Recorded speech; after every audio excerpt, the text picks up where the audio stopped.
Bà, sưu sơ đây bồn bồn. Thằng ngày nay dương chuộcគ្នាម្ដងទៀតនៅមេរៀនសរីរាង្គវិញ្ញាណបាទដែលយើងនឹងនិយាយអំពីសោតវិញ្ញាណបាទភាគ1បាទអញ្ចឹងយើងទៅមុខទាំងអស់គ្នាតោះកុំឲ្យខាតពេកបាទអញ្ចឹងនិយាយពីសោតវិញ្ញាណវា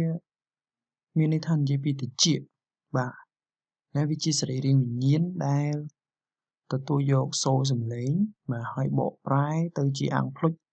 ហើយបញ្ជូនទៅកាន់ខួរក្បាលបាទអញ្ចឹងនេះហើយគឺជាតិចបាទអញ្ចឹងបងប្អូនគ្នាស្គាល់តិចហើយបាទស្គាល់តិចហើយបាទអញ្ចឹងទាំងអស់ហ្នឹងគឺសុទ្ធតែជាតិចឥឡូវយើងទៅមើលផ្នែកផ្សេងៗរបស់តិចបាទអញ្ចឹងរូបនេះគឺខ្ញុំចង់បង្ហាញពីຂ្នាត់ទទឹងបាទនៅពេលដែលគេពុះក្បាលជា2បែរមួយមុខគឺយើងឃើញថានេះស្លឹកតិចបាទហើយនេះរុនតិចបាទមួយកដាស់តិចបាទចូលមកក្នុងមកបាទអញ្ចឹងនិយាយពីតិចគឺមាននីតិចាប់យកសូរសំឡេងហើយបំលែងសូរសំឡេងនោះទៅជាអង្គភ្លុចដើម្បីបញ្ជូនទៅកាន់ខួរក្បាលបាទហើយនីតិទី2របស់តិចគឺរក្សាលំនឹងបាទណារក្សាលំនឹងបាទអញ្ចឹងយើងនឹងបកស្រាយចំណុចនេះនៅភាគ2អញ្ចឹងភាគទី1យើងនឹងនិយាយអំពីរូបគុំតើតិចមានប៉ុន្មានផ្នែកនីមួយៗមានអីខ្លះបាទអញ្ចឹងយើងមើលតិចចែកចេញជា3ផ្នែកសំខាន់គឺតិចក្រៅបាទទៅតាមពណ៌ហ្នឹងតិចក្រៅតិចកដាលហើយនឹងត្រចៀកក្នុងបាទអញ្ចឹងយើងនឹងទៅមើលផ្នែកផ្សេងៗនៃក្រៅកដាលក្នុងនឹងទាំងអស់តើមានអីទៀតណាបាទអញ្ចឹងយើងទៅតែម្ដងបាទអញ្ចឹងនេះគឺជារូបភាពនៃពំនុះក្បាលរបស់យើងត្រង់តំបន់តិចបាទតំបន់សេតកាបាទអញ្ចឹងរូបនេះរូបទូទៅបាទនៅពេលដែលគេពុះជា2បែរមកខាងមុខមកគឺគេឃើញបែបនេះបាទនេះស្លឹកតិចហើយនេះរុនតិចបាទនេះกระดาษតិចបាទអញ្ចឹងចូលមកក្នុងអញ្ចឹងមកបាទអញ្ចឹងមិញគេនិយាយថាតិចមាន3ផ្នែកមានក្រៅកដាលក្នុងបាទអញ្ចឹងយើងទៅមើលក្រៅមានត្រង់ណាខ្លះបាទអញ្ចឹងផ្នែកដែលសិលេចនេះគឺតិចក្រៅហើយបាទហើយផ្នែកដែលសិលេចពណ៌ស្វាយនេះគឺតិចក្នុងអញ្ចឹងពណ៌ខៀវគឺជាតិចកដាលបាទណាពណ៌ខៀវគឺជាតិចកដាលបាទអញ្ចឹងយើងនឹងទៅមើលតិចក្រៅមុនតើតិចក្រៅមានអីខ្លះណាបាទអញ្ចឹងនេះគឺជាតិចក្រៅយើងមក focus លើតិចក្រៅសិនបាទអញ្ចឹងតិចក្រៅគឺមានស្លឹកតិចបាទណាយើងឃើញមានស្លឹកតិចពីខាងក្រៅដែលយើងអាចមើលឃើញបាទបន្ទាប់មកមានគេហៅថាបំពង់សោតវិញ្ញាណប៉ុន្តែយើងតែងតែហៅថារុនតិចណាបាទហ្នឹងហើយអាហ្នឹងហៅថាបំពង់សោតវិញ្ញាណបាទជាផ្នែកមួយនៃតិចក្រៅដែរហើយចុងក្រោយគឺក្រដាស់ត្រចៀកណាបាទក្រដាស់ត្រចៀកបាទអញ្ចឹងតិចក្រៅគឺមាន3ផ្នែកហ្នឹងបាទណាអញ្ចឹងតិចក្រៅផ្គុំឡើងពីបាទផ្គុំឡើងពីស្លឹកត្រចៀកបំពង់សោតវិញ្ញាណហើយនឹងក្រដាស់ត្រចៀកបាទណាក្រដាស់ត្រចៀកបាទអញ្ចឹងយើងទៅមើលតិចក្នុងវិញបាទតើតិចក្នុងមានអីខ្លះអូខេយើងទៅតិចកដាលសិនសំទោសបាទយើងទៅតិចកដាលសិនបាទអញ្ចឹងយើងមកដល់តិចកដាលបាទអញ្ចឹងយើងទៅមើលទាំងអស់គ្នាអូខេ zoom មកយើងឃើញថានៅក្នុងតិចកដាលមានឆ្អឹងចំនួន3សំខាន់ឥឡូវខ្ញុំមើលដាក់រូបផ្សេងទៀតដែលច្បាស់ជាងនេះបាទអញ្ចឹងនេះគឺជាតំបន់នៃតិចកដាលហើយបាទណាតំបន់នៃតិចកដាលយើងដកអាយើងគូតខ្យងនេះចេញ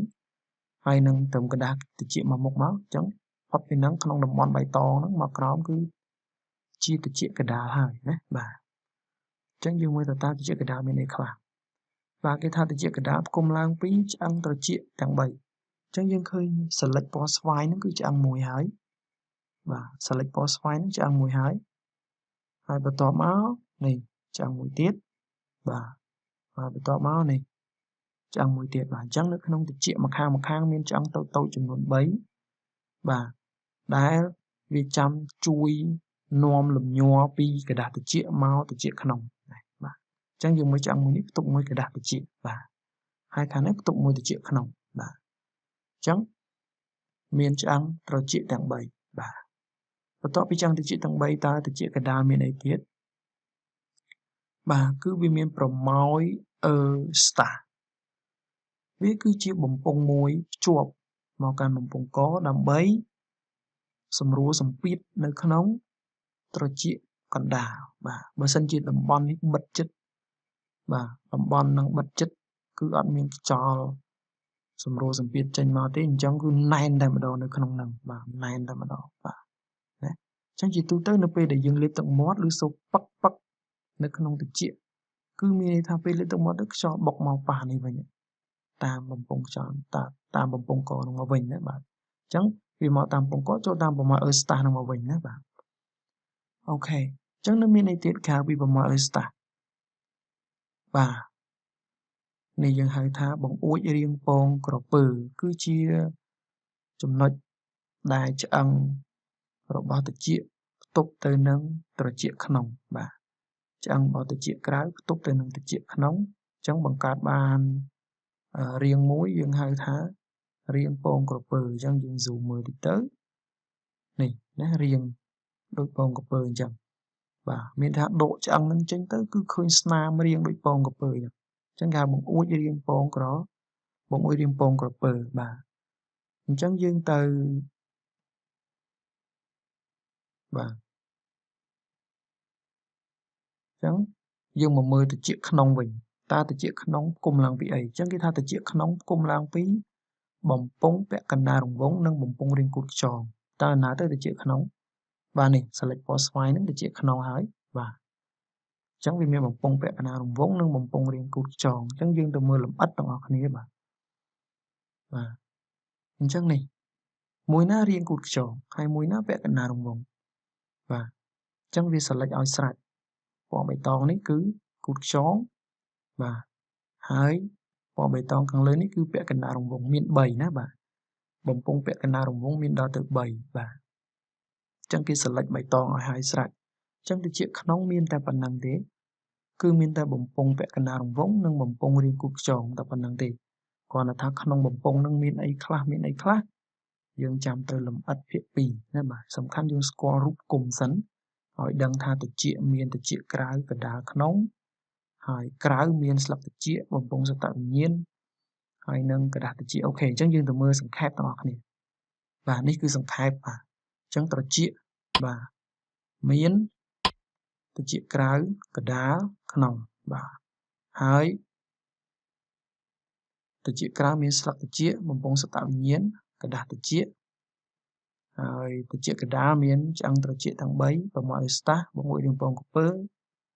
ហើយត្រចៀកក្នុងមានបំពង់ពាក់កណ្ដាលរង្វង់ហើយនឹងបំពង់រាងកួតខ្យងបាទអញ្ចឹងនេះគឺជាសេចក្តីសង្ខេបពីរូបគុំត្រចៀកបាទណាឬក៏សតវិញ្ញាណបាទអញ្ចឹងនេះគឺជាភាគ1ហើយនៅសល់ភាគ2នឹងបង្ហាញពីលម្អិតទៅលើបាតុភូតនៃការឮសំឡេងផ្សេងបាទអញ្ចឹងយើងរងចាំភាគ2ទាំងអស់គ្នាដើម្បី